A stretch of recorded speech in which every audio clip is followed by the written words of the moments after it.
Hi, I'm gonna go grab my tea, and Lisa's not on yet. Yes.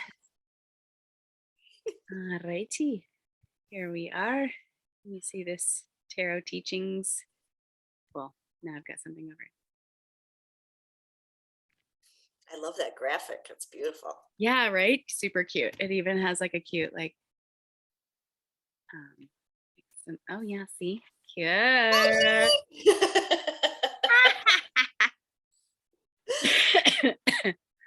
All right, so it's May. Our theme for May is love and relationships. So today, that is what we're exploring, that theme in the tarot cards.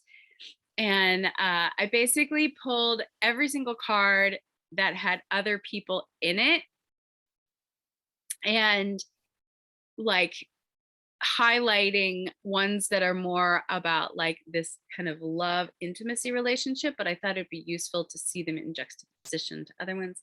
So I'm excited to dig into that. Cool. And we'll start out with a grounding and centering. We'll do a little tarot check-in. Tarot cards, good.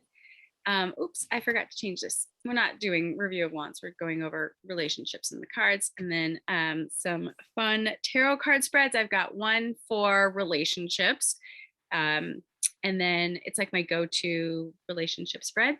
And then I've got one for new moon, kind of intentions and setting and things like that. I kind of was staying away from it on the actual new moon because it was like eclipse energy and stuff. So we'll see if anything has shifted. I don't think anything has yet. It's going slowly. Yeah. Yeah. So I am going to use, this is my trusty rattle, popcorn in a little jar. Oh, cute. But use it to just shake up and cleanse and distribute any stale negative energy. And then invite you to close your eyes.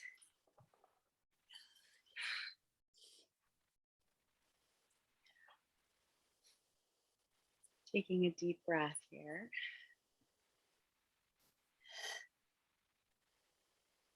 And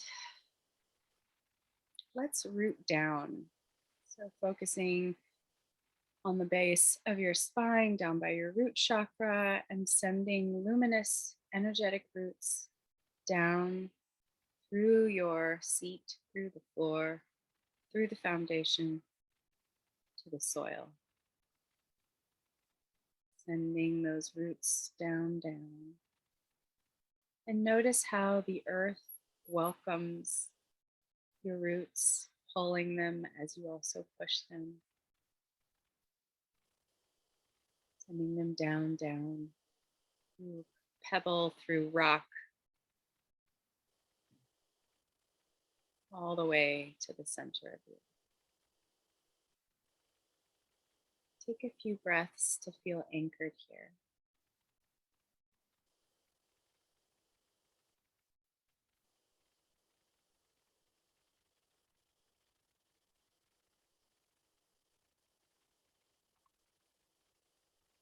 Now, with an exhale, letting go down your roots, release what does not serve. Letting go of worry,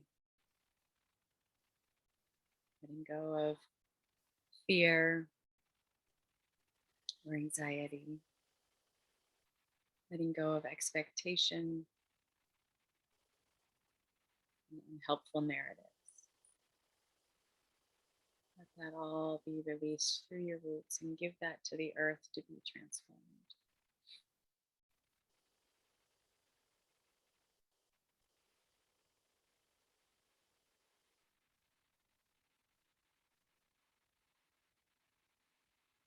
And now drawing up from the earth a golden, nourishing light. Draw this energy up, up, up through your roots, up, up, up through your spine, through your chakras, across your shoulders.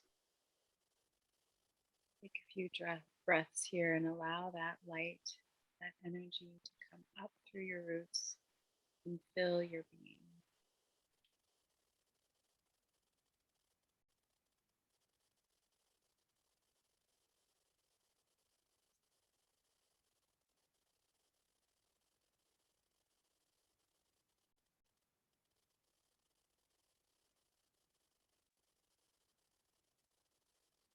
And with one last breath, extending your gratitude to the earth, to your roots, to your spine, and your chakras, and your body.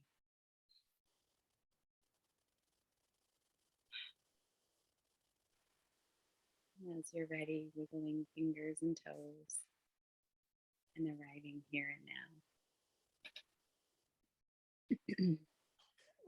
There. Thank you. Nice. All right, let's do a little tarot check-in.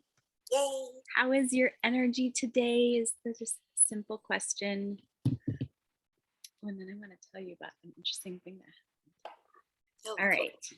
All right. Now take a little second here. Say hey girl, hey to your cards, or hey they, hey, whatever gender they feel. Yeah, the Light Seers is a very they deck, I think. I think I say hey girl, hey, knowing that it's neither gender. Just like I would say hey girl, hey to like Eric. Hey girl, hey.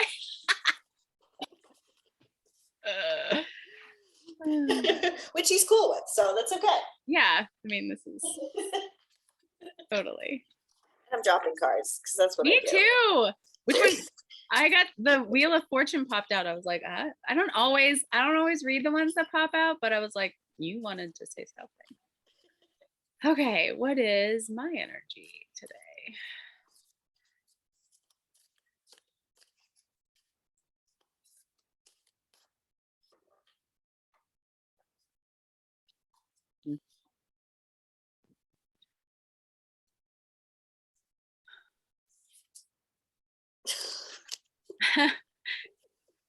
What'd you get? The 5 of Wands. What else? That's so funny. I got the 5 of Swords. Awesome. Oh my goodness. But the 5 of Wands, that one's been stalking us. Yes. Yes, yes. So funny. Yeah. Again, we were just talking about the last time we saw each other.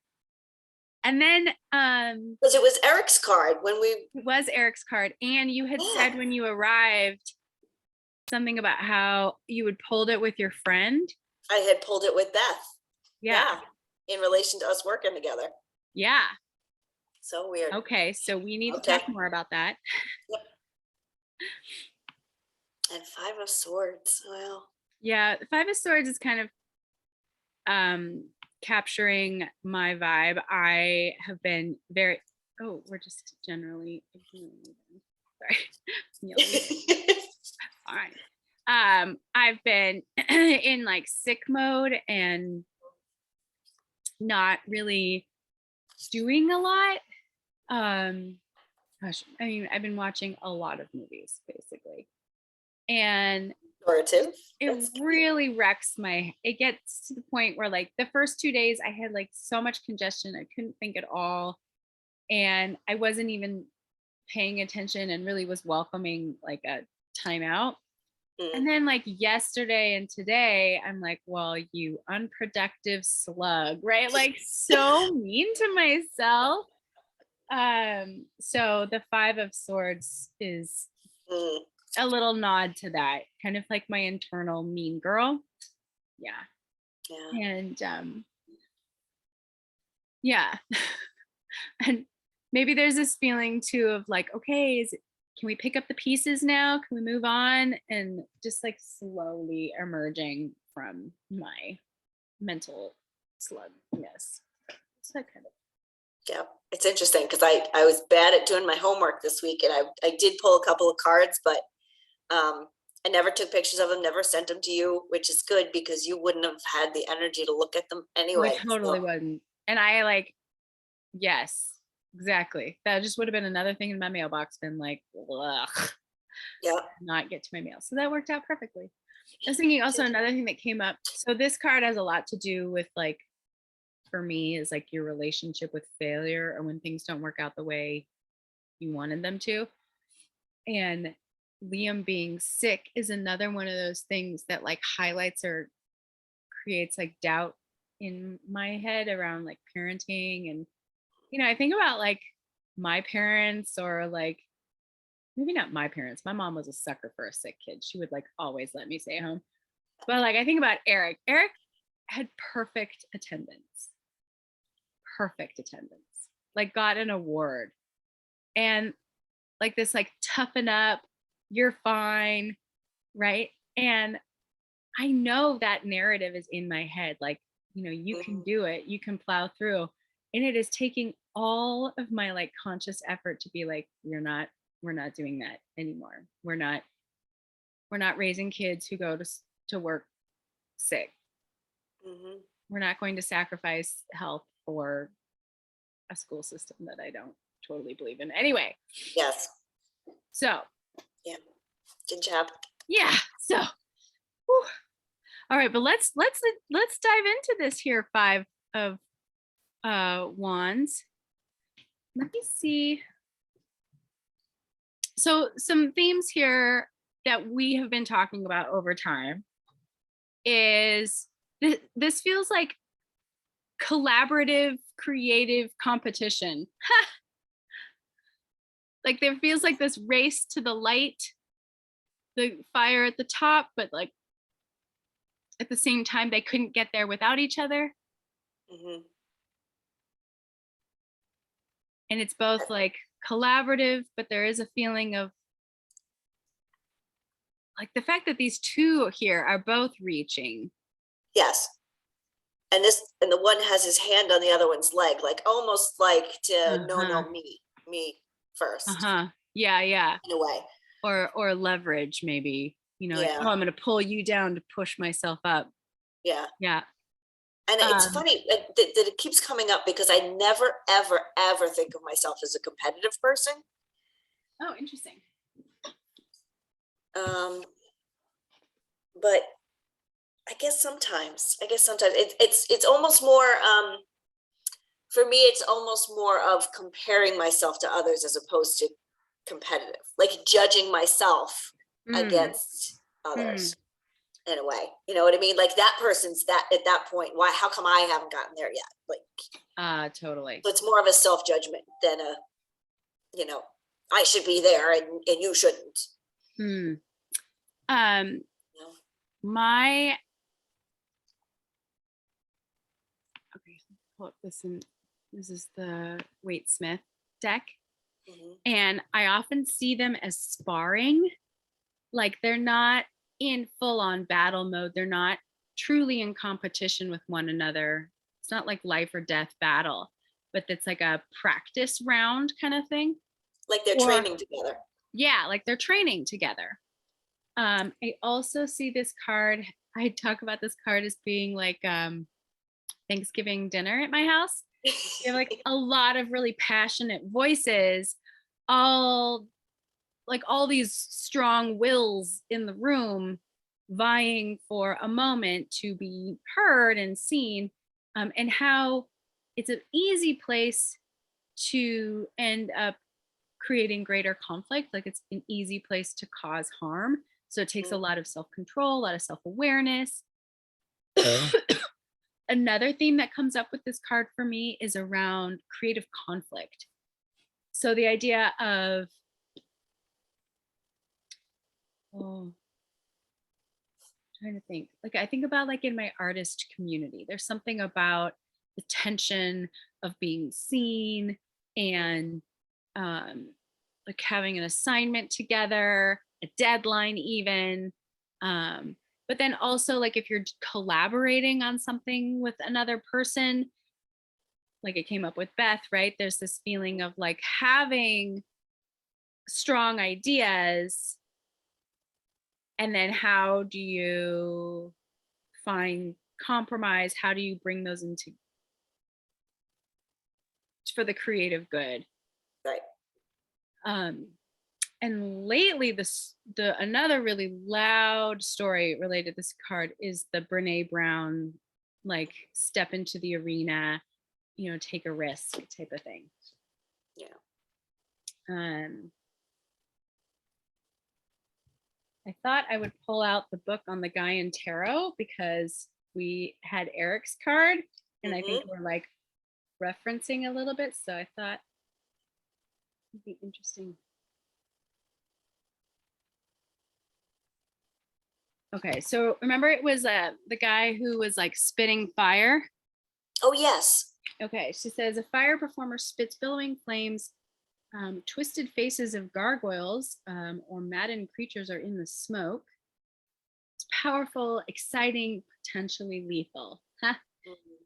It says you are playing a dangerous game. Oh, right, because Eric was the fire tender. You like being the center of attention, are tempted to dominate those around you. You may be venting your rage by letting it all out, not caring who might get burned. You might be acting like a hothead, short-tempered and easily set off.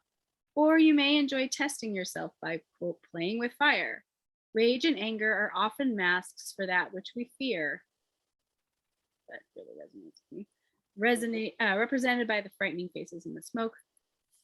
This is a quote from Dalai Lama.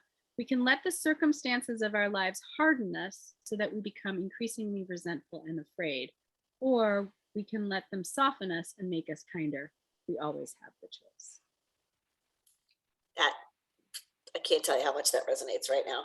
And the affirmation is, I courageously face my fears. Yeah. Yeah. How are things with the whole library drama?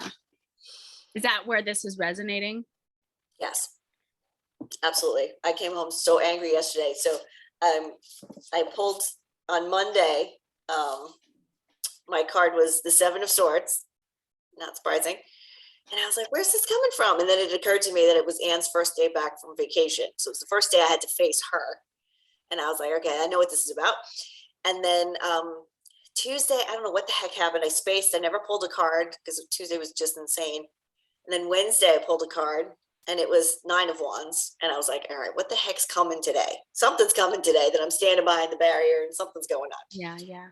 And, it was a fine day and Anne left and I was like, this is cool because she leaves at 12. So I'm like, I get the office to myself, blah, blah, blah. And we were shorthanded, so I didn't get to be in the office, but I stepped back for like 10 minutes and Carol comes into my office and she says, well, I just wanted to ask, is anything going on Saturdays? Because someone told me, and I can't say who it was, but someone told me that they heard Stephanie say that she might not be able to work Saturdays anymore because she's overwhelmed by the shelving and blah, blah, blah. And she's like, so what's going on Saturdays? And so I was just taken aback immediately. This is what she does. Someone told me, I heard this, blah, blah, blah. Don't even know if it's true, but I'm going to confront you and find out what you did wrong to make this situation happening. So I was so taken aback and I was like, well, Stephanie and I have a great relationship. I would hope that if she was uncomfortable about something, she would just come to me and tell me. So I said, this is really disappointing to hear. And then, I'm just like, so I'm like, was like a crazy person on Wednesday. I was like running around yesterday, like making sure I did a whole bunch of the shelving so that she didn't feel like she was overwhelmed because she was subbing, Stephanie was there that day. So Stephanie's out at the desk and Carol's asking me what's going on with Stephanie, so I'm running around and I'm shelving and she's like, oh, let me help you. And, so everything was fine and we left. I thanked her again for coming in. And as I'm driving home, like by the time I got home, I unloaded on Peter. I felt so bad. I was just like, I came in the door, I literally exploded. I was like, why do we have to have this junior high, like so-and-so told me, but I can't tell you who it was. And don't you say anything, but I'm going to tell you this and put you on the spot and make you uncomfortable for every Saturday for the rest of your life. Instead of just going, Stephanie, could you come here for a second? Someone overheard you say something about Saturday. Are you okay? Is there anything we can do to support you? Like, why the fuck do we have to do this nonsense? And this is what goes on in this building. Because you have Like, it makes us terrible crazy. leadership. She's awful. She's absolutely incredibly stupid, and it makes me insane. And so, I had this whole, like, I completely fell apart, and I was like, okay, I know what the 901s was about. And I said to Peter, I was like, I almost called her on my way home from work and resigned. Almost called her on the phone and said, I'm never coming back. Fuck you, I hate you so much. You've ruined the library for everyone. I hate you. And I'm not coming back. And I was like, that's only screws my coworkers and screws us financially. But it's just, I have no tolerance left for it. Like, my level of patience for it has burned away, I think. Yeah. And it's just, there's nothing but rage left around the whole situation. Yeah. And, and Tuesday, funnily, hilariously, we had received the email saying about the Danbury job. You've come through the process. Your oral exam, they're calling it, is going to be scheduled. And didn't hear anything. Anne's back from vacation. The next day, oral exam. We're ready for the oral exams. We're going to set those up now. So it's so obvious that she's going to get this job. You know what I mean? So it's almost hilarious at this point. But it just makes me so angry. It's just, all of it is just making me so angry. And I don't even want to be there. Like, I get there and I'm just like, I'm getting in 10 minutes late because I don't want to even go. And, Yep. so there's so much, that's why the Yep. Gaia Tarot description was just so perfect. Yep. And I feel like there's this strong feeling of like, you're being called into leadership either in your own life independently. That's why you want to quit and resign, right? Because you just want authorship. You want to be not at the whim of this woman. Yes, absolutely. Or like in the library itself, because let's be honest, you could have also been like, hey, let's pull Stephanie in here. Yes. But right away, I went to this place of, what have I done wrong? Carol's thinking I've done something wrong. Right. Because that's what happens. Every time somebody leaves who happens to work one of the days that I work, she wants to know, well, what went wrong? What happened? Like, what did you do wrong? Let me ask you, Carol. What went wrong, Carol? Why are you asking me? You're the leader. I have no patience for it. I have no patience for it. Yeah. The anger is real. And I almost toxic for me. Yeah. And I want to say to Stephanie, hey, Steph, is everything okay? But then she's going to, if it gets back to Carol, Carol's going to say to me, but I told you not to say anything. Okay. So that is like, oh, being so fucking childish. It's so asinine. Do you ever listen to the Brene Brown Daring Greatly, the Dare to Lead podcast? She talks about like toxic leadership. And one of like the main symptoms of bad leadership is anytime anyone feels shame or like isolated or, like the way she like isolated you and it's like, don't talk to, super bad sign. Right? Absolutely. Yeah. And people against each other. So like, I'm now scrambling to do Stephanie's work because I don't want Stephanie to feel overwhelmed because she said, I don't want her to leave. And now that, and especially now that Margaret's leaving and she doesn't understand that she's creating her own reality here. Right. And I said to Peter, I was like, it never occurs to this woman that if she keeps doing this to me, I'm going to fucking leave. Yeah. Have fun without me and Anne. And it's ruining the vibe. It's totally ruining the vibe. And where you and Stephanie were in good terms and probably could have worked it out together, she's now like made you up against her. Yep. So the rage is real. Oh, it's crazy. That's crazy. All right. Well, this is an exciting place to come at relationships then. Absolutely. Okay. So speaking of which, let's look at some cards. And I've highlighted ones that really have like what I would say like a loving kindness at the root of them. Mhm. So we've got some wands, 3 wands, 4 swords, 5 pentacles, and 4 cups. So this is in the Waite-Smith deck. This is every card that has more than one person in it. There's only one, the 4 of Pentacles, I brought in because there are a few cards that are like this, and I brought it in just to show it. Because there are no people in this. Actually, this should have like an extra, because where the city is behind the character, and it's Mhm. intentionally, I think, done to say separation from society. Mhm. So this is actually like the complete opposite. And there's something about the card here where he's gotten so wrapped up in his like wanting and resources that is the act that's separating. So we can kind of ignore that. Yeah. He kind of Um, reminds me of Scrooge. I always think of Scrooge when I think of him, like in his yes, counting house, away from everybody else. right. Well, honestly, it reminds me of me. I'm like so often here where I'm like, I don't feel like I can let my resources flow. I have to be super careful and cautious with them. And in the end, I'm not supporting anyone. I don't feel like Mhm. yeah, I'm just isolating myself. Um, but notice there's the 5 of Wands. And it comes after the 4 of Wands, which is such like a happy rite of passage. Like we've accomplished something. There's a hint here of like maybe the blue of the High Priestess and the red of the Emperor, maybe. Or maybe, I mean, that's kind of their vibe a little bit there. But like yin and yang coming together. But again, they're kind of like peace out though. They're not like, there's this visual barrier which we should see in a lot of the cards. Like it's here, and we see it here, and we see it Mm. here. And it's kind of like, I think it was Pamela Smith's way of abstracting or separating.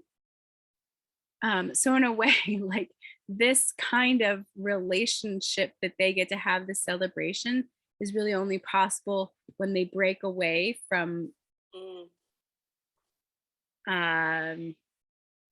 I don't know. I feel like in this one, I feel like they're breaking away from being seen. Like they're going off to their little party now. It's a private affair, closed for a private event. And then here's our 5, right where you're at, right? And this conflict. But then the 6, and the 6 is such a complicated card because there's this feeling of like teamwork makes the dream work, right? Because here they were all fighting, kind of vying for top dog.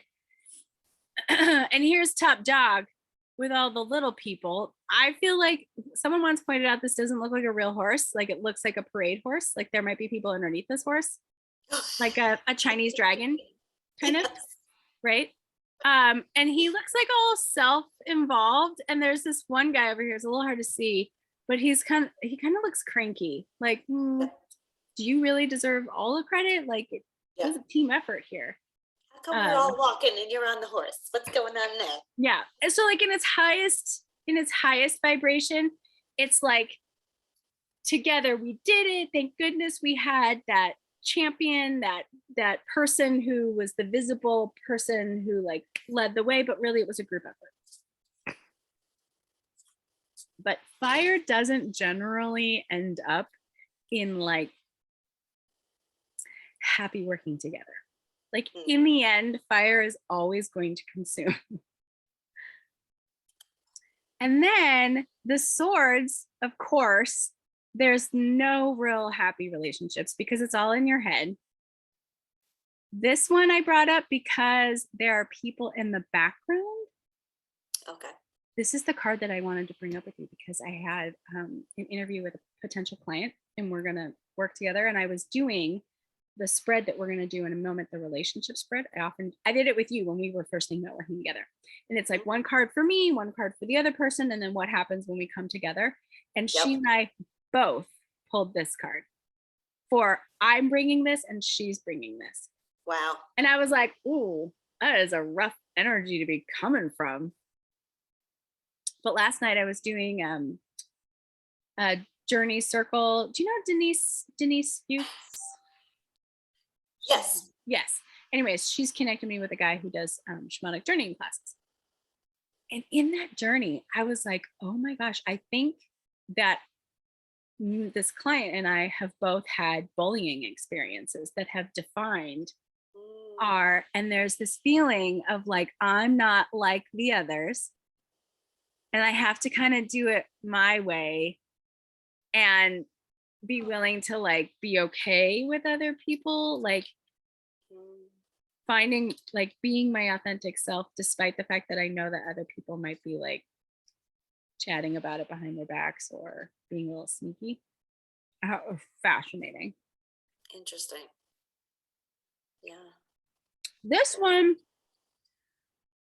depending on how you see the relationship between the character and the man, but I always find it really important to point out to clients when this card comes out that healing and moving to the other shore is not a lonely process. And not something you have to do on your own, nor should you have to. I mean, this guy could be the therapist. This could be the best friend. This could be the Peter that you come to and like, blah, right? Who just like slowly steers you to the quieter shores. This is important in my relationship. I need a lot of like people to help me where and like give me space to just be quiet and heal, but like slowly propel me, remind me to go on walks and things like that. My card from today. I'm just noticing that except for the cups, the fives all have people in them. Like the five of cups isn't here, but the swords, the wands, and the pentacles. Yep. Which really like shows you how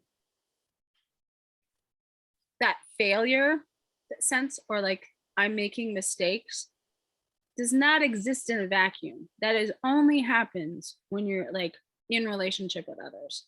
Mm, It's an interesting insight. I've never really thought about that. yeah. I brought in the four because technically there's not any other people, but there's this window where you see maybe someone praying to Mother Mary. I always think about it too as like being a visual for the past. And there's Okay. something about this moment where the soldier takes a moment to rest and retreat and quiet and turn off the mind to allow past interactions to like integrate, be calm, that sort of thing. That maybe there's been some tough, like the Three of Swords is the one with swords all in the heart, Yep. or the heart being pulled apart. Yep. And what a difficult place to go through. And then you need this kind of quiet time to really like integrate that experience. Now, the pentacles with their happy 10 pentacles. I mean, I think what society does not talk about often enough is that love and romance is great, but marriage is an economic unit. Or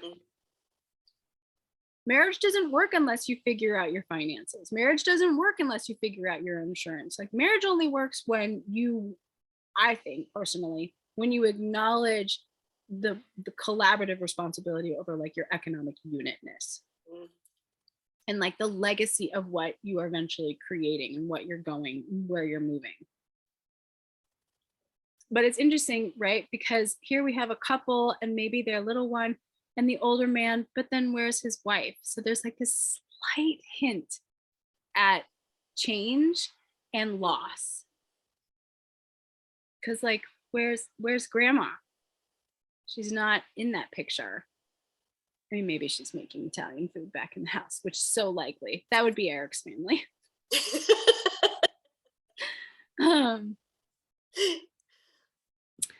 All right. This one, I think this is more about like the relationships we have with our neighbors, our community, or like our close-knit like economic community. It's funny because I think of Six of Pentacles as very library vibes, the way that they make resources accessible to everyone, that we all contribute a little bit to make these resources available to everyone. Right. Like it's helping out your neighbor.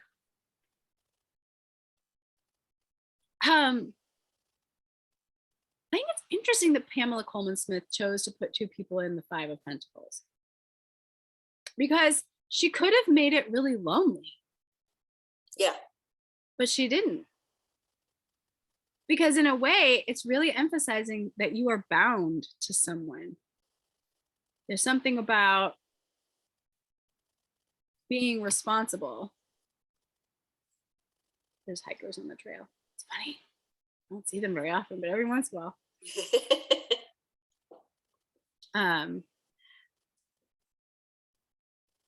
But there's something here, like you feel like they feel truly committed to one another. They are on this path. They have chosen to be on this path together. And that might be partly why they're experiencing hardship, because he's crippled, and maybe that means healthcare bills. Yeah. Through thick and thin, sickness and health. This is a great collaborative working relationship over here in the 3 of Pentacles, but not really like love. But then of course the Cups is all where, and I would say even the 3 of Pentacles, this is love, this is intimacy, these are beautiful, loving, caring relationships, which is such a great reminder that if we are craving connection, we should, quote, pray to water, or like activate water. I was doing one of my journeys last night was to journey to an element, and I ended up journeying to water. And one of the messages she gave me was, the teachings of Dr. Emoto, okay, right. Yep. So she said, first of all, she said the power of water is transformation. Her first vibe was like how dangerous water can be. But its ability to also like be anything. It can be hot, it can be cold, it can be solid, it can be liquid. It can be kind of anything you want it to be. And so her message to me in the end was, if you want to transform your life, transform your water. So, and there was this vision of like glasses of water that had like prayers written on them, basically. Yep. And like, drink the life that you want to live. I was like, okay. Interesting. Right? I like that. One of the things that they do in Chinese medicine with crystals is that you put the crystal whose vibration you need into a glass of water, and you let the water absorb the energy of the crystal, and then you drink the water. It's funny because I was like, I really need to put rose quartz into my water. That was my first thought. Yep. What types of crystals? Have you ever done it? Oh, all different kinds for all different things. Right. So, they see it very much as like a physical healing thing. So, like the physical properties, but I kind of like to focus on the energetic properties. Like the Sugilite is supposed to be incredible for that. Do you know Sugilite? I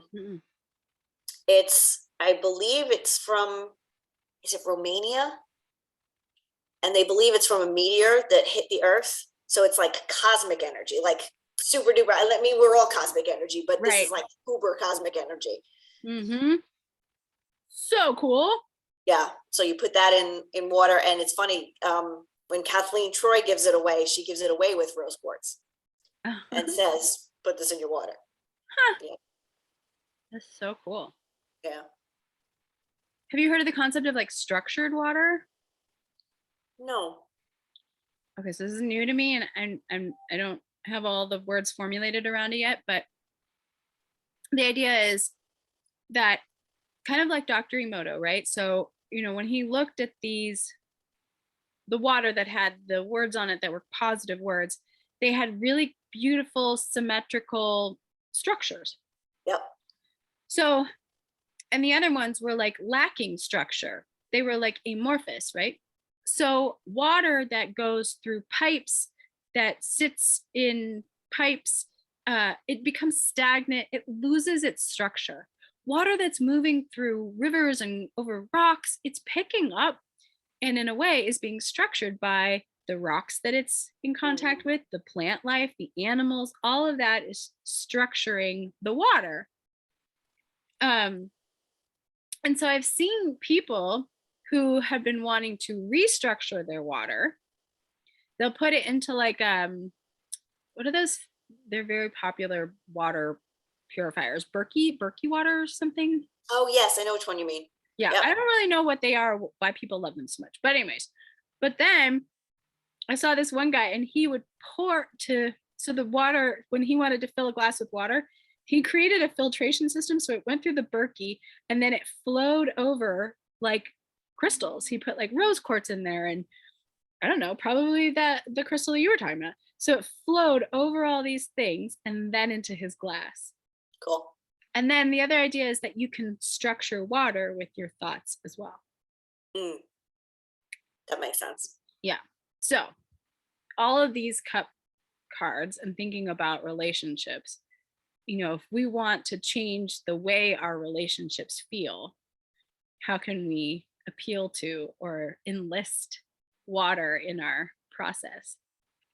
Yeah, that's interesting. I don't usually think of water, I mean, other than, water that we've intentionally doctored. Like I usually think of water as a cleansing, like removing stuff, as opposed to actually bringing stuff in. So it's interesting. The woman who wrote the little white book for the Witch's Wisdom Tarot, she talks about how when she created the tarot, she would journey with the different elements and ask them like how they wanted the deck to be, basically. And one of the big messages that water gave her was how much concern there was that people will use water this is how I have used water forever, to take and wash away, right? But if water is our common resource and it's going into the earth, there was like this feeling of like, well, now we're just taking all this negative energy and just taking it away and putting it back into the earth. And so there was an invitation from the water spirit, she said, because water has an inherent healing, cleansing capacity. So can we, before we ask it to wash away all the negativity, invite the cleansing, healing properties of it to transform us? And then what's negative and left over is minute compared to just asking it to take it away. Yeah, that's interesting, because you usually think of like you give it to the earth because the earth can transform it, like almost like compost it. You know what I mean? Yes, which I think is true too. Stuff. But I think I had never thought to kind of invite water to do its work. It's like sacred work, right? It's like I'm here, guys. I'm ready to heal. Yeah. You think of fire as the transformative one, but water certainly is too. Yes, precisely. And it feels like, whereas fire, I feel like kind of burns it up and then disperses it and then allows it to kind of reform. When I think about water transforming me from like the inside out, it's kind of like I think about the way, like when molecules heat up and they bump into each other. That's how I feel like with water, is that if I allow it to act upon me, it kind of like ripples. That's how I feel about it. Kind of like transforms by bumping into each other. Kind of how I visualize it. Cool. Okay, skew with the cups. I am a very big fan of the Six of Cups. This sweet, kind, it's either usually a sibling or an old friend, someone who knows you from like a long time, who kind of knows your heart and soul. Such like a safe place here. And then the Two of Cups I love the nod here to the idea that a relationship that is medicine. I think we talked about this one last time. Yep. And then how here you kind of have both the 2 and the 6 together. You know, you have this childhood joy and delight and friendship, and these partners in crime or partners in life. It's kind of similar to the 10 of Pentacles, just a slightly different vibe. Like here, there's like an abundance of love, and here there's abundance of resources. On a good day, they like could coexist, right? Yep. And then if we look at the major arcana, the bottom row are cards that have other people in them. This one, not so much but I had to bring in the horse because it's this horse. And I feel like the horse is a companion. But I wanted to look at the major arcana in the first act, because even though there are not more than one people, they partner up so well. So Magician and High Priestess, they're like 2 sides of a coin. Empress and Emperor, 2 sides of a coin. And how, I think I brought this up to you before, like my concept of divinity has kind of morphed into this idea of like a divine dance. It's not a singular thing, but like a movement, a push and pull. And the Hierophant is the first time we ever see more than one person. And there's something here about the Hierophant's ability to bring people together under a common shared set of values, for better or for worse. In its highest vibration, it's going to be something like tarot circle, or, you know, a gorgeous, or like the 4, I always forget what it's called, the 4 corners, the thing that you and Kathleen did. Oh, the Powerful Collective? Yeah. Yeah. Right? This idea of like bringing people together for a shared purpose, right? Where you bring people into relationship. And it's kind of like while they're there that the lovers meet. They're like, oh, we met at this club under this shared sense of values. And now it's like, oh, there is an other out there.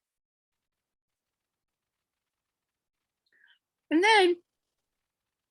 then oddly enough, right, the Chariot, it's like you meet this other person and you're like, oh, I have a better idea of what I really want now. Before I was just living in my bubble. I didn't really know anything else. And this other person has like opened my eyes to all things that I could possibly be and want. I could be more than this. And the Chariot's like, okay, let's go make that happen. But when I think about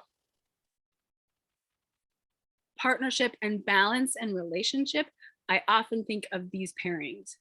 The Magician acting out in the physical world, High Priestess tending the gates of the mystery.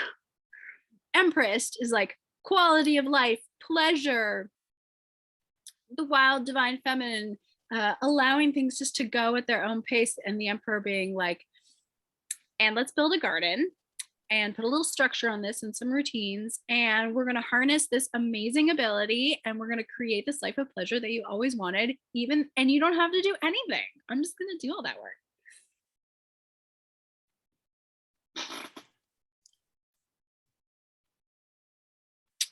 Okay. Cool. And then I brought in these ones just to show that in the major arcana, I don't think they're into relationships, because it's not a together journey. It's a me journey in the major arcana. And that's what the first thing, like the death card's all about.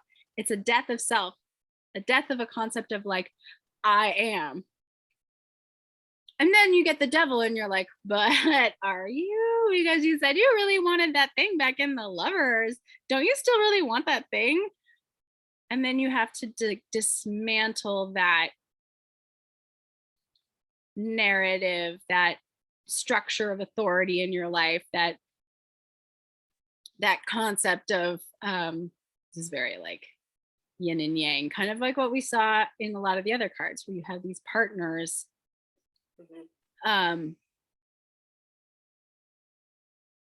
Yeah, whatever system that is not serving the elevation of yourself.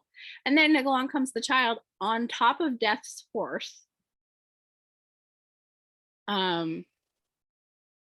But there's almost this feeling in this card that even though it's a lonely child, this child does not look abandoned. They look well cared for. They look gleeful, joyful. They look nourished and supported. So even though it may appear lonely, there's such a sense of self-love here and trust in divine love here, that I think is the ultimate big lesson. And notice here, these people are all together, but they're all gray. So it's like they're trying to be like woken up to the, like, because now that you've got your sun, your authentic radiant self, you're like, okay, let's wake up the other people to the fact that this is how it could be. So many ways. This is when you come back to the cave, you know, the is it Pluto's cave? Where, so the story is that the character starts out in a dark cave, and everything they see or experience is really shadows. They never really experience the reality of life. And then the character goes up to the surface, sees the light, and then come back down and like tries to wake people up to the fact that there's this whole other reality. That's kind of what Judgment card feels like to me. But interestingly enough, they're not looking at each other. Mm-hmm. This almost echoes this, where you have, I mean, here he's looking at her, but here they're all looking up at the angel. Very similar to this angel. But it's waking up to an individual journey. It's not a relationship journey. But then the world echoes some of what is in the sun. Mm-hmm. Is that you're not alone. There's something about being in relationship with yourself and your divine purpose, your spiritual support team, which, you know, when thinking of like next week, we'll talk about goals and vision boarding kind of around the idea of relationships and how like self-love is just like such a corner key element to that journey, to that part. And I think tarot really speaks to that too. Yeah. And I love this, for some reason, the sun, in looking at it like this, the sun for some reason reminds me of, it's like the phoenix. It's like the new baby bird after the death. Absolutely. You know? Absolutely. That's true. Yes, exactly.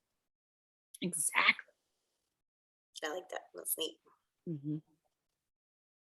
And now like the baby bird's grown up again, and now it's the world's card. So now the baby bird's grown through the judgment process and is now ready to be a part of the world again.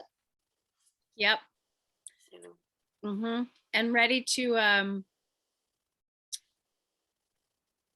to like impact and create the next baby birds. Mm-hmm. Okay, any questions, insights, thoughts there?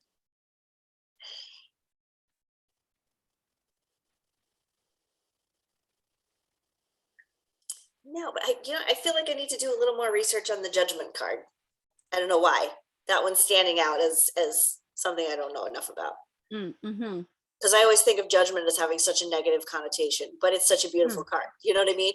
Mm-hmm. So I think of it from, so in my teaching degree, they teach, I think it's Bloom's taxonomy, and it's like different levels of thinking.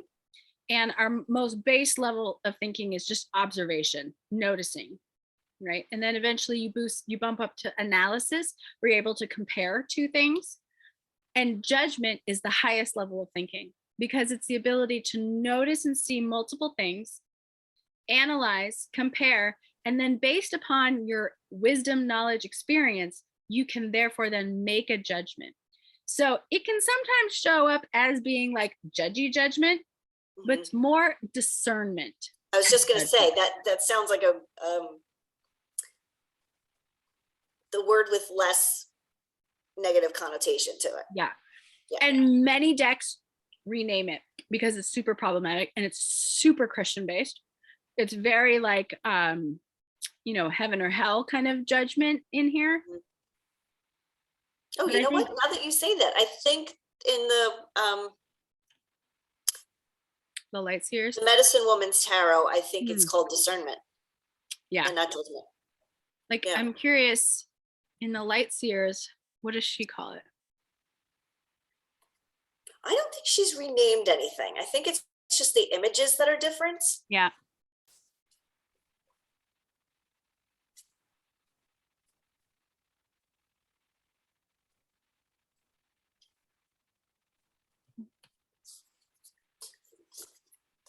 See if I can find it.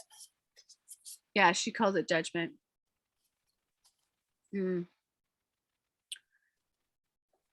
Which is interesting because I think in so many ways it's like how important letting go of judgment is. Like one of the things the Buddha would say is that the comparative mind is the last thing to go Mm, in finding that world card essence of like the unity, the oneness of things. The guy in tarot, I'm sure of it.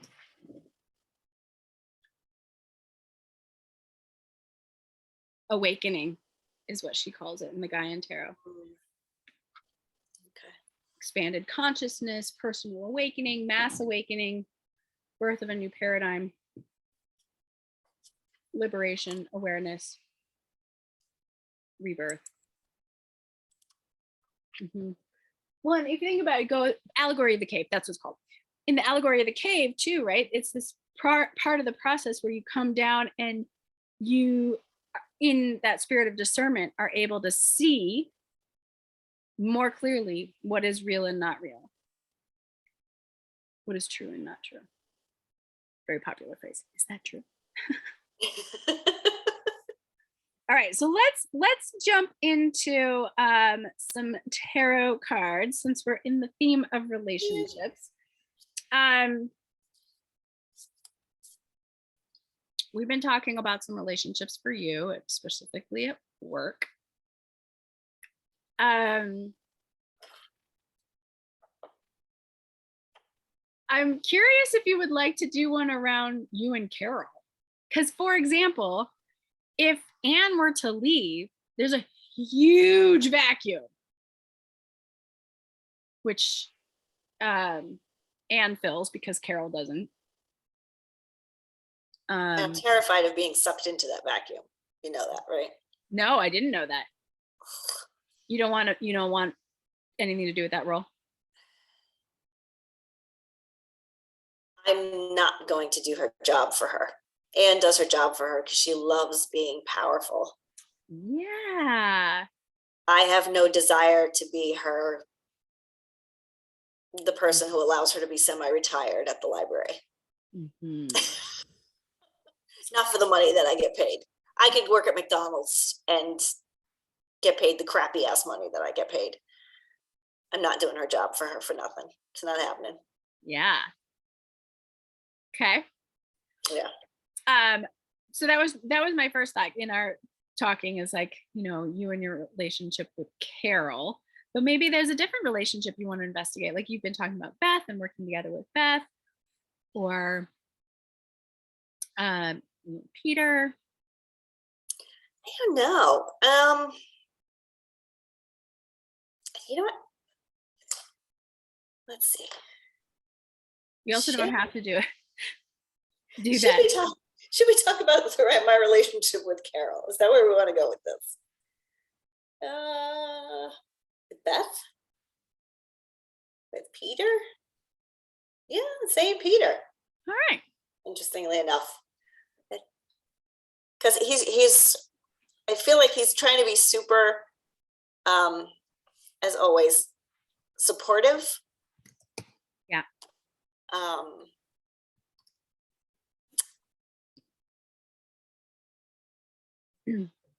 Yeah, that's interesting. Yeah. All right. Do you want to pull cards? Do you want me to pull cards?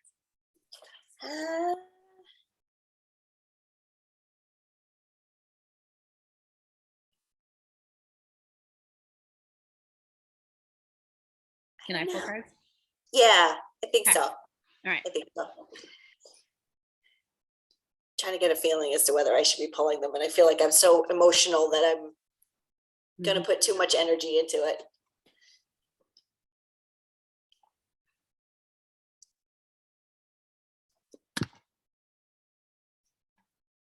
So I usually pull these cards with the together in the middle. Like I pull me first, them second, together last.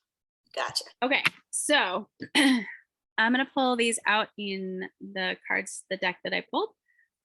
So Lisa, 2 of Wands. Peter, 3 of Pentacles. Together, the 9 of Cups. That's interesting. Yeah.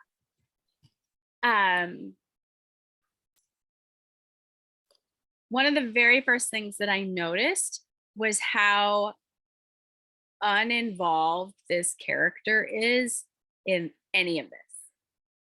And that their mind and their energy are all that way. Yep, facing away from the whole place. and the term like back turn toward or back to,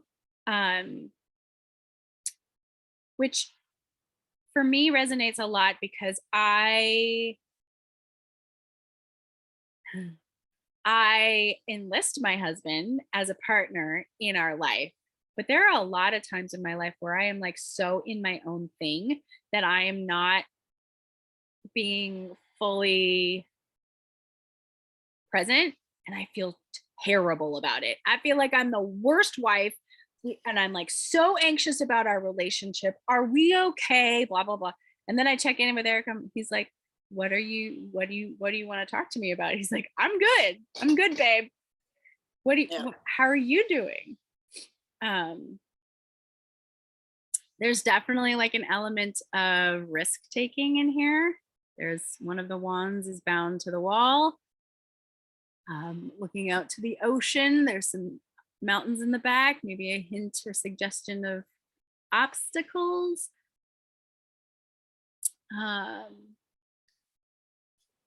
Very like standing on top of this fortress, this very secure building, this very secure place, and looking out into a world of possibilities. Sound familiar? There's something about the 2 of Wands where, like, if the Ace of Wands is you've gotten a spark, a match, and now you're like, okay, what do I want to light? What candle am I lighting? What thing am I initiating? What am I getting going? Yeah. And at the same time, like nothing is happening. Right. Yeah. And then Peter is like, can we talk about work?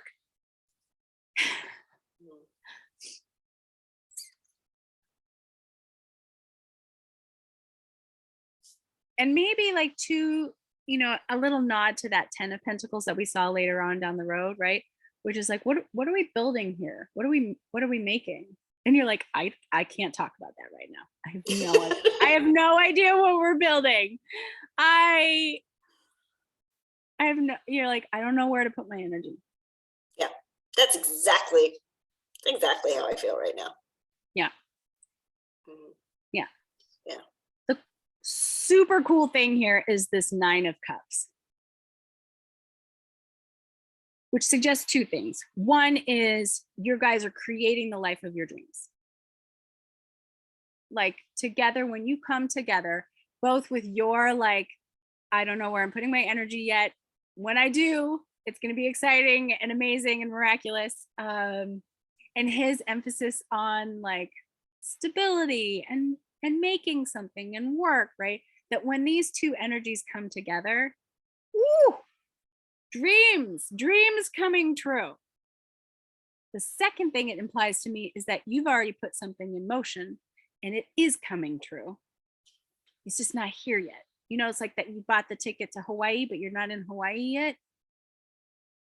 Yeah. And that's interesting because that's the part, still reading the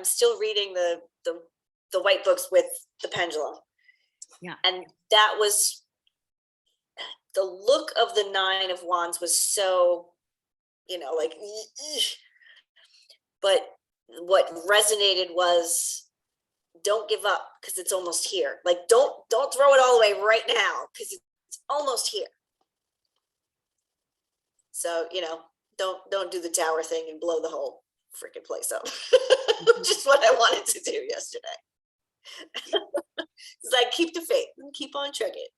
Oh, it's so hard to do. So hard to do. Yeah. I know. I'm like, when is Carol retiring? My hope is, honestly, my hope is she's going to be so overwhelmed when Anne leaves that she's going to be like, retirement, there's nobody here to do my job for me anymore. Do you know she went to Eric? Did he tell you that? I know I know Eric has mentioned that she's talked about retirement. And she basically was like, Eric, you'd be my chosen person. If you want it, we can take some steps to make sure you're in the position for it. And he was like, I don't want your job. He was like, I don't want to sit at a desk all day and write emails all day. That he mentioned that. He's like, just the work that the two of them do, just the stuff that of theirs that he has to do when the two of them are away. He was just like, oh God. I know. So boring. We so have awful. Over and over and over again, very consciously chosen a more simple, a more frugal life in order to have a much better quality, like day-to-day existence. Like, when he talks about, I'm like, so babe, how was work? He's like, ran out of marshmallows. Like, I had to go to the, like. Yep, exactly. He's so happy in that. He enjoys being a children, the youth services librarian. Why would he want to be the bean counter? Right. And funny for this like introverted man to be like, yeah, you can have my office in the back. I just want to stand out here so I can be of service and like hang out with people when they come through. So yeah. We'll see what happens with Carol. What I think is lovely though about this 3 of Pentacles is that I'm gonna have a sneeze. If I sneeze, they've been like so intense. I'm fine, but it's like a whole body experience. Now that I've mentioned it, of course it's gone. Right. But one thing I like about the 3 of Pentacles is this feeling of like, we'll work it out. We're going to work it out together. He's not making any choices without you. He really would like you to not make choices without him. And I don't think there's any sense of insecurity. If anything, there's the feeling of like, we're growing. Like, it's not where we want it to be yet, but it's growing.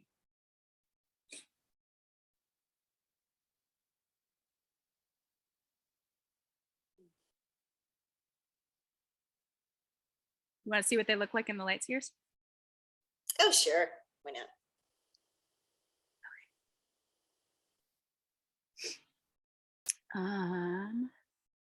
You've gotten this one several times, actually. Yes. Mm-hmm. And then I have that 2 things. Oh, we've seen this one came up on one of the first sessions. Yes, that's right. Mm-hmm. Yep.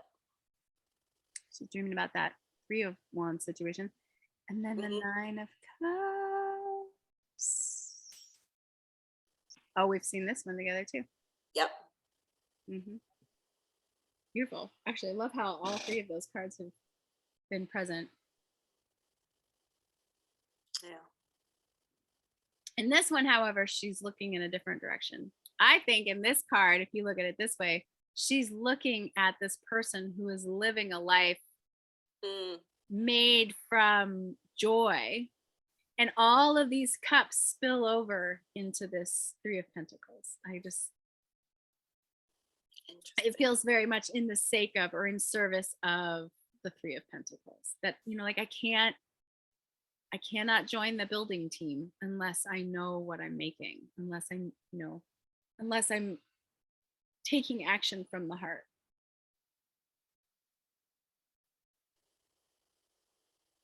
That globe.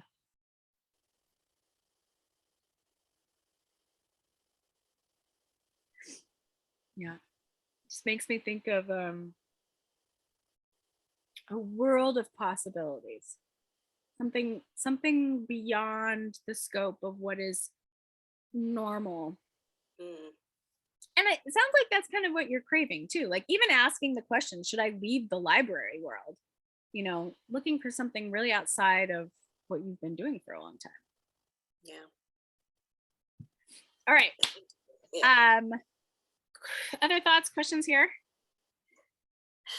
No, I don't think so. I don't think so. So what I'd like to do is to do a new moon focus for you and for me. We can think of it as like a lunar cycle focus. So the first card is like what lights you up.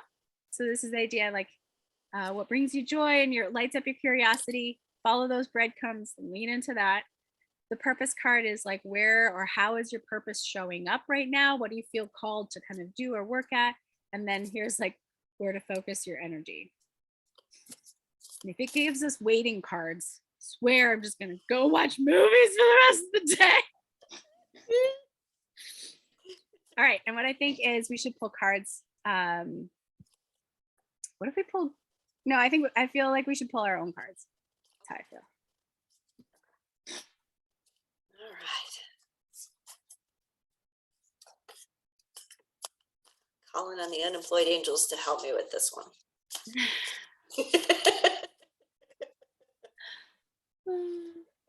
I was listening to this woman who she's reads energetics and things like that, and she was talking about being in eclipse season. It's really less about us moving pieces and more about the universe moving pieces, which I kind of love and appreciate, and also think that our culture is terrible at. Like, don't you know I was raised in a capitalist society? If I'm not doing something, I have no value. Exactly. Mm-hmm. Mm-hmm, mm-hmm.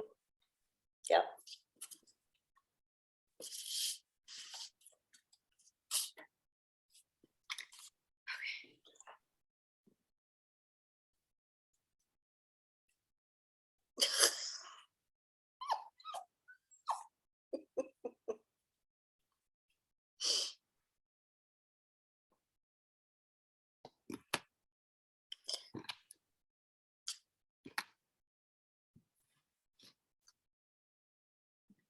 Okay. You go first.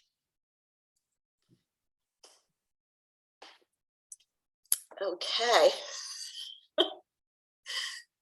So the light card is the Seven of Swords. Whoa. She just came up. That's wands. Go down a little bit. Is it this one? No, this one. That one. Yep. Gosh, we've seen this one a lot. I know.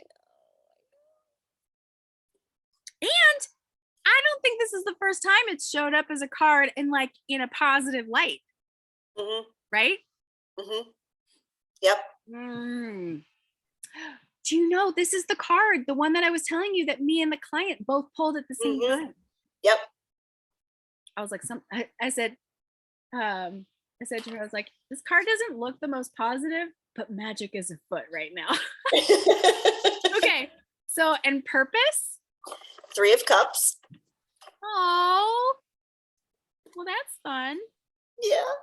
And I love this card in this deck. It's the purple one. Yes. Totally. And focus? Six of Wands. Oh, interesting.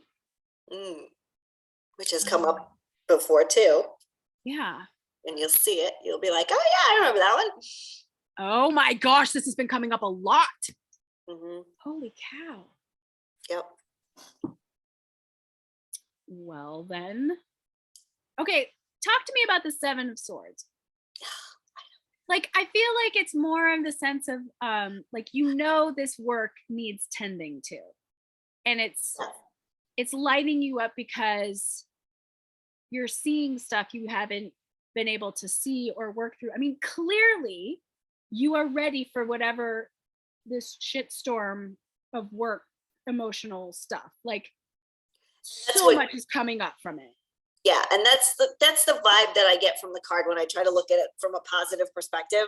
Yeah. Like they're poised, ready for what's coming, ready to tackle it, ready to get it done. Yeah. Yeah. And like, again, she's using the same trope of like, there is a city in the background and a Mhm. person in the foreground. So this is feeling of like not doing it other people's way. Also, maybe feeling a little excluded Mm. or like in a good way or a bad way. Yeah. But yeah. Mm-hmm. Mm. Ooh, and look at that that crow in the front. And I can't tell you, there's a crow in my yard, like who keeps coming every day. And every time I go out the door, it's there and it's yelling at me. That same face. It's screeching at me every time I come out the door. I'm like, dude, we're sharing the space. You can't yell at me every time I come out of my house. I'm here for you, buddy. But Interesting. Interesting. Mm-hmm. Mm-hmm. Hmm. There's something about the way you just said that. We're sharing the space. You can't yell at me every time I just show up. Like, we're in this together. And that feeling of like, you don't want me here? Do I want me here? Do I want you to be here? Do not want to be in community with you. We're not sharing the space well together. Mm-hmm. Yeah. I think it's something I've never noticed it before in this card before, but the fact that there's like every single one of these cards, you do not see this person's face. Mhm. And this one, it's like covering their face. It's like hiding your true self in order to get what you want, being a little strategic about it all.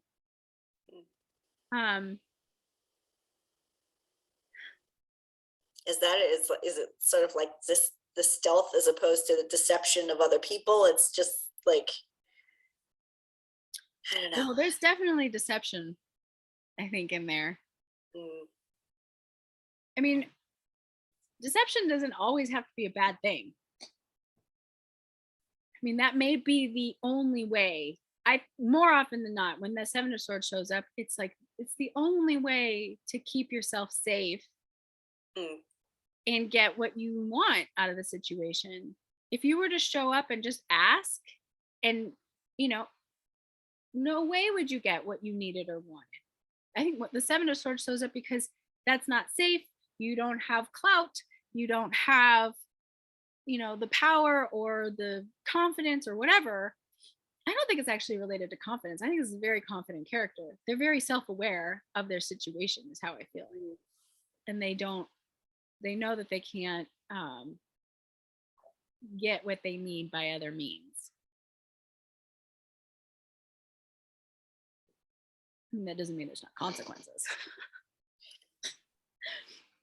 I love this. Just sacred sisterhood. Mm-hmm. That's nice. And then your focus here. Well, also because it's a wands, and we just saw the Two of Wands.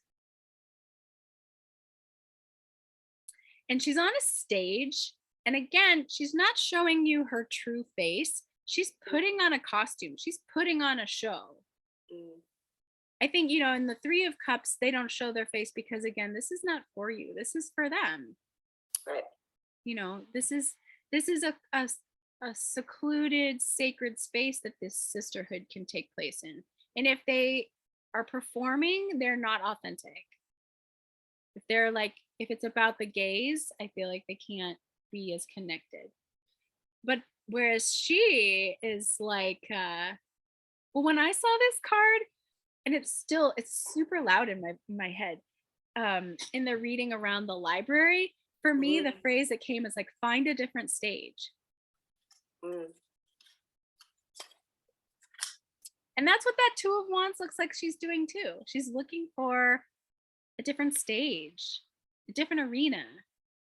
And maybe that's a bit what the Five of Wands is too, is like, is this a fun arena? Like, can I show up in my, I mean, I've got anger, but like,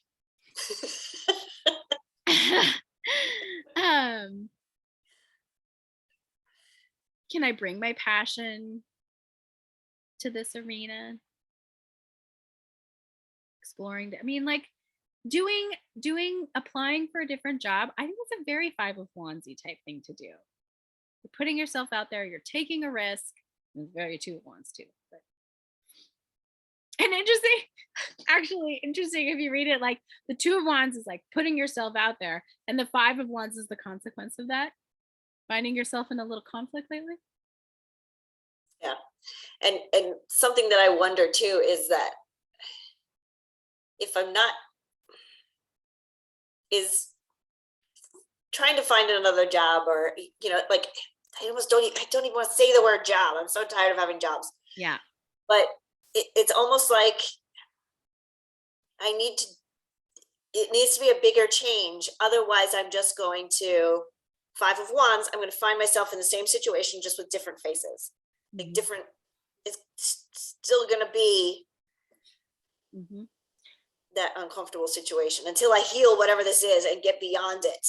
And Mhm. I feel like the Two of Wands is trying to look beyond it. Like I'm up high. I'm trying to look over this and not end up in the Mhm. same spot again. You know, there's something in the Six of Wands that speaks to me of like it's a not a forever thing. It's just, it's one performance. It's like, it just makes me think about trying on different costumes, trying on different roles, not in a forever sense, you know, whatever that is, like work with Beth, or, you know, a different library job. I mean, in a way, like applying for this other job is a bit of like, what if, right? I just wonder if there's like something about uh standing out on stages, not in like yeah, like not in a commitment foreverness, but like in a, what if I try this costume on? What if I perform this uh way? It's lunchtime.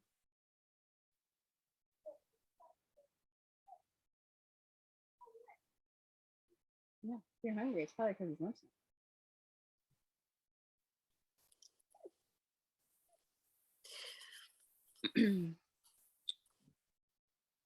Like, kind of the nice thing in here is like there's no real like major arcana, like the kind of like day-to-day thing.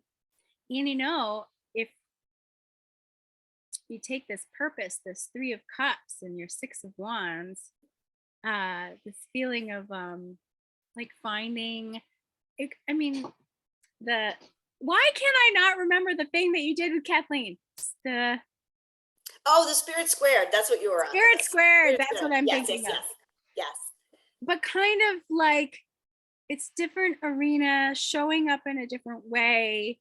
You have that sacred sisterhood.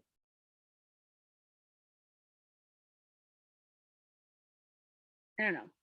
I don't know. I want that Six of Wands to be, Yeah, what do you want? look, I finally manifested the thing I wanted, and hey, here I am, and I did it, and then I can go away, and I don't and be done. Like that's what I want it to be. Right? And am I right? The thing that you're manifesting is a life where you don't have to work and you can just. Yeah, yeah. And we can be, like we were talking about last time, we can be the philanthropist. We can be the people who have the power to change what we want to change and support what we want to support. And yeah. So I guess like one of my questions is like, what if just for this lunar cycle or just till the full moon, acting as if, take a personal day and pretend like you don't have a job, or be a philanthropist. Maybe, it's just as much as you can give in the moment. Do Reiki and energy work with a friend. Just pretend. Show up as if.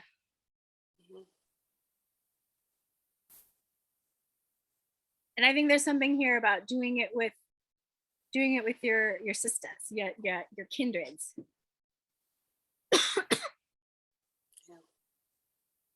Yeah.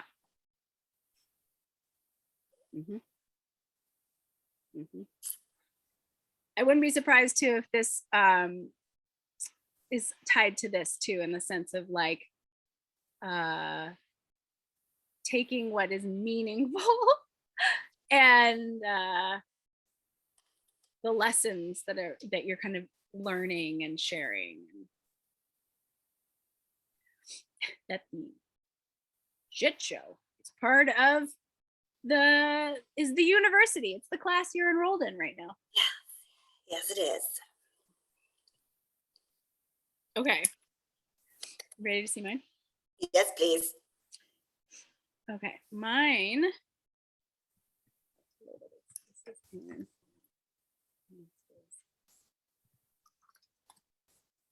Okay. My card for the light was the Six of Wands.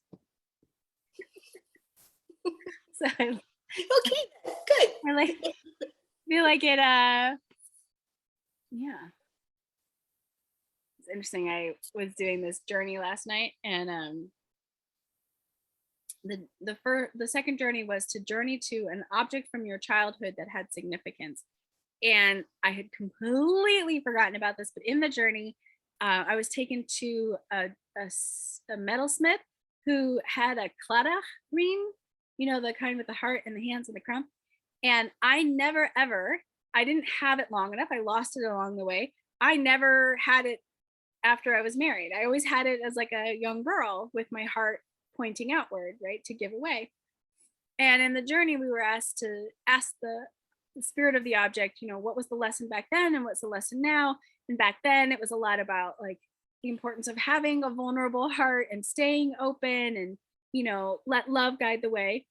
And now, when you have a new Klada ring, turning it around so that the heart is facing in, and that what is facing outward is the crown, and how there is a time in life where that is perfectly fine. That like lead with the crown. I feel like a little bit of that. I'm like, okay. Yeah.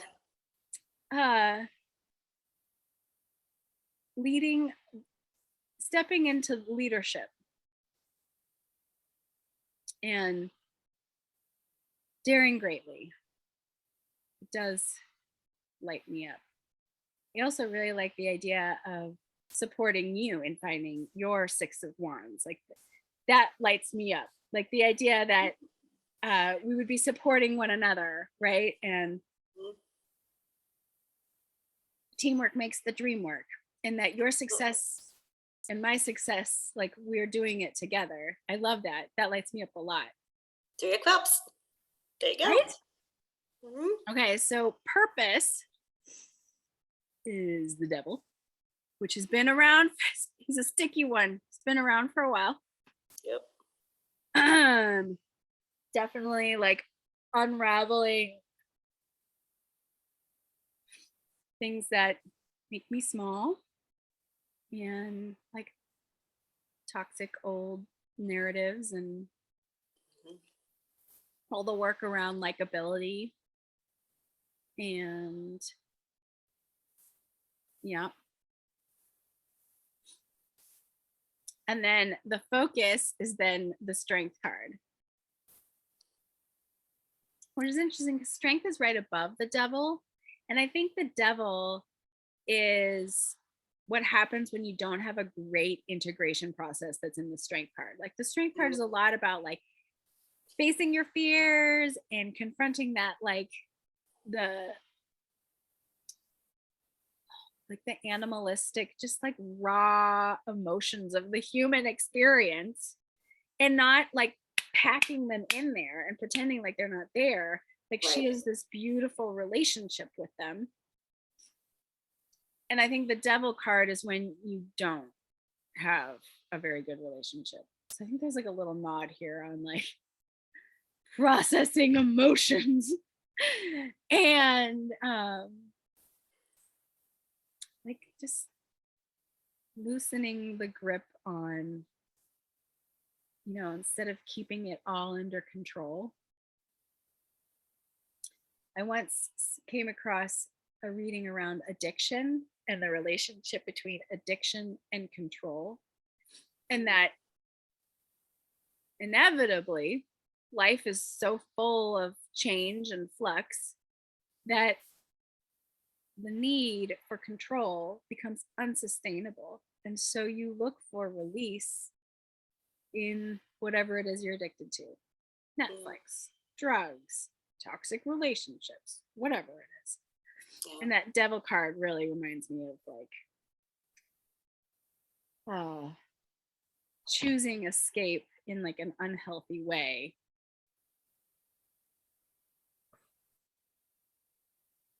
Yeah.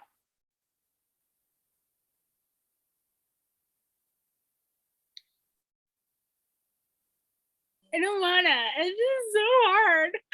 I know.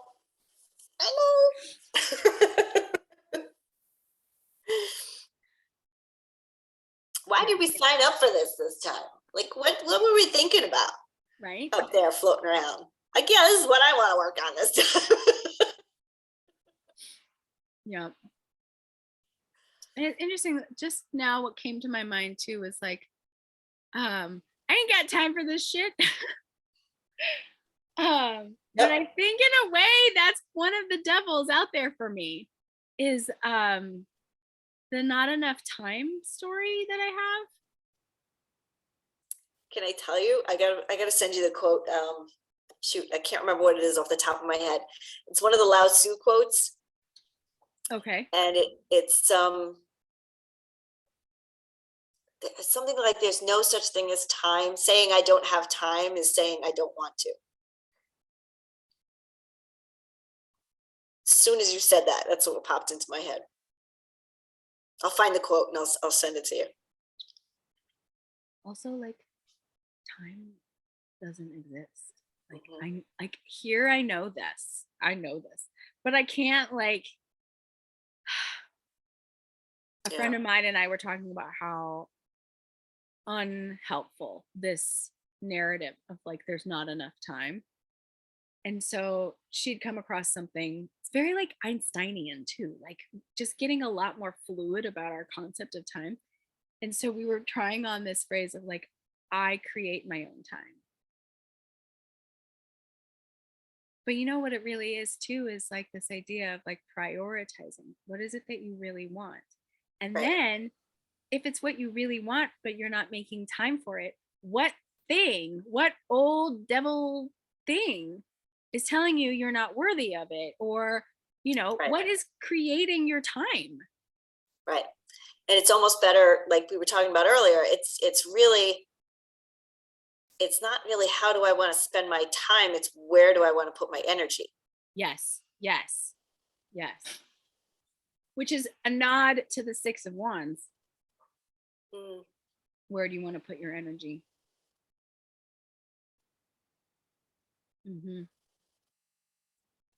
Or think of it as like a commodity. Where do you want to spend your energy? Yeah. I often associate when I see like pentacles, like time as a resource. Like, you know, there's only I don't like to say there's only so much of it, but like treating it like it is a resource. Yeah. Spending your time. I want to send you off with a card of medicine, Yay, thank you. right? Because don't you just want it? Me too. Yes. So I'm gonna do that. I'm gonna do. I'm gonna do this. Okay. Just a little medicine for today and into the week. I know we're going over time. I don't understand. How does it happen so fast? I know. I know. Because we're having so much fun. It really is true. We're in a transformative portal. There is no time. Correct. Mm-hmm.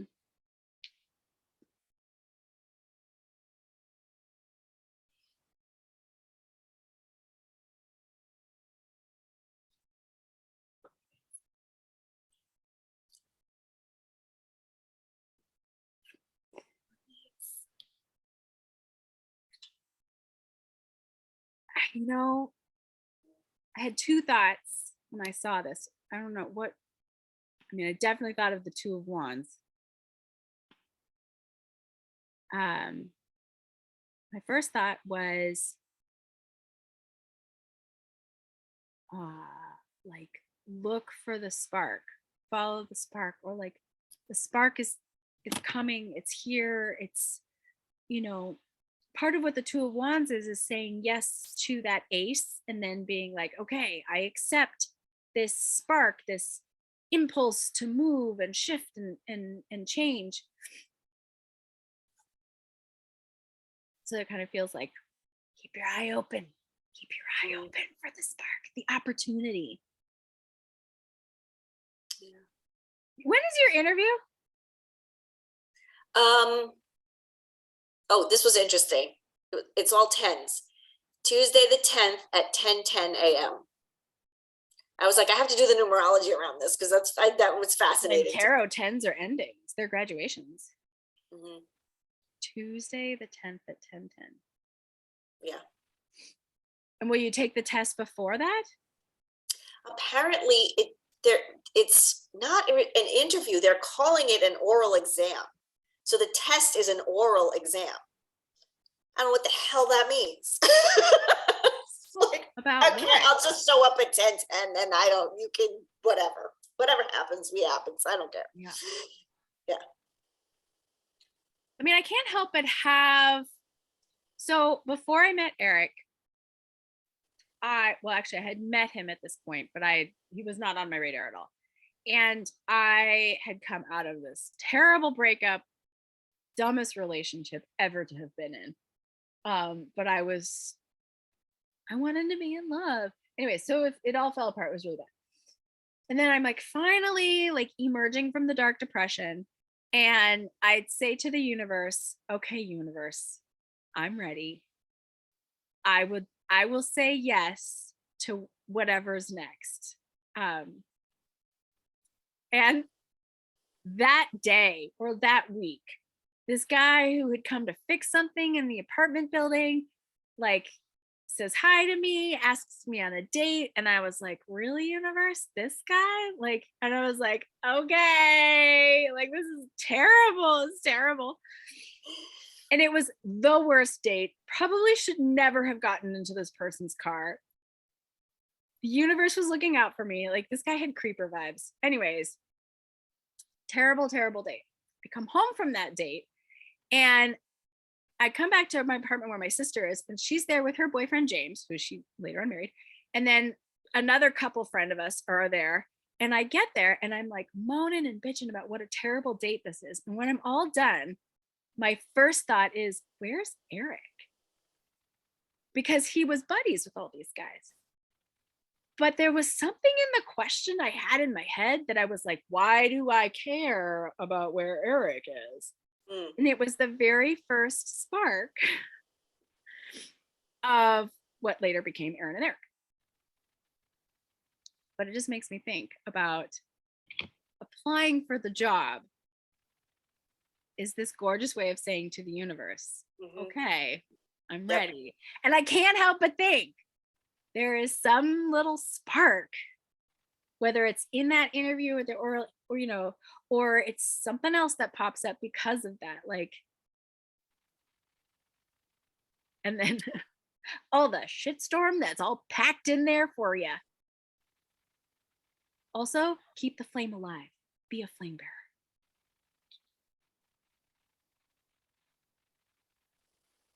Yeah.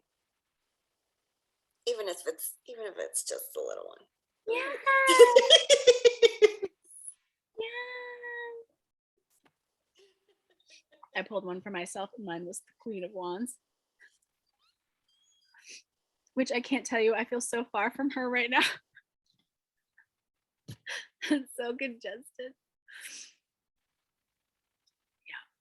She's got your back though. Yeah. Stepping into that queendom. Mm-hmm. Mm-hmm. Yeah. It's all happening. It's all happening. Next week, we're going to talk about goals and setting goals. This one's scaring the heck out of me. Just that word makes me cringe. Oh. What goals? Mm. Let's say instead of that, a vision. Kind of like transform your water, transform your life. Mm-hmm. So it's like, and so much of when I sit down and I do my like vision crafting around like relationships and stuff like that, a third of what I put on paper is stuff that I like already, and I just want it fuller. It's stuff that we already do well and I love, and I want to do that more of. Yes. Or it's stuff that like I know has brought us so much joy and comfort in the past, and I just want to give it more attention than the nonsense stuff. Mm-hmm. Yep. So it's really just more about, if I could live a day in the life of juicy, yummy love and like self-love and partner love, what would that look like, feel like, sound like? Does that feel better than? That's so much better, thank you. So we'll do some of that, and we'll do some more tarot and things like that. Yay. Yeah. Yay.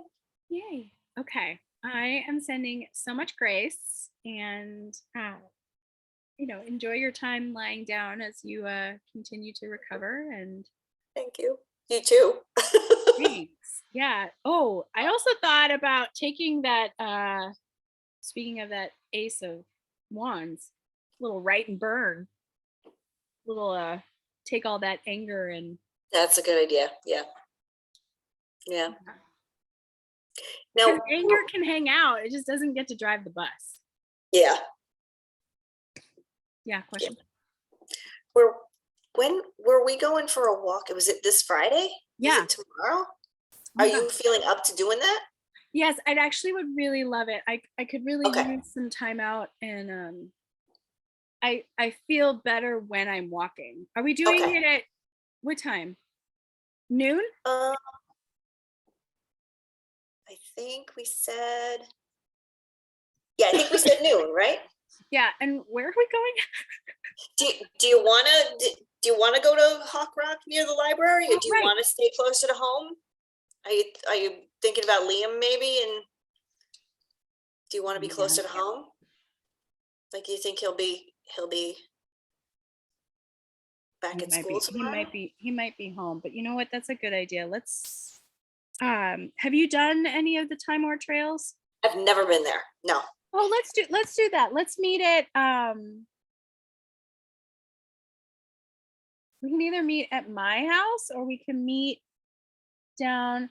Let's meet down at the park. There's like a big parking lot down there by the white buildings. If you look up Time War Park, it's like where all the parking is, right down there. Okay. And there's a really sweet loop. It's like the Furnace Pond loop, and it's probably like a 45 minute. Is that, you have time for that? Yeah, it's perfect because I had somebody scheduled at 3:00 for Reiki, but she couldn't do it. We're doing it at 6:00 tonight. So however long it takes is however long it takes. And okay, perfect. That's cool. Okay. And then we'll stay flexible, because yes, it's not well. Maybe what we'll do is just, he'd be well enough, I think, to go for a small walk. So we could go with him on this K walk right by our house. So maybe Okay. if he's sick and home, then I'll invite you to come over to our house and we'll just do this loop from our house, which is kind of fun too. Yeah. All right. I'll keep you posted Okay. on all that's happening and things like that. Thank you. Okay. Yay, I probably won't get out the video today, but I'll probably do it tomorrow. No worries. I'm gonna go lie down now. Yes, please. Please go rest. Thank you for doing this today. I appreciate it. Yeah, it was really nice to do something. Thank So, you. see you next time. See you tomorrow. See you tomorrow.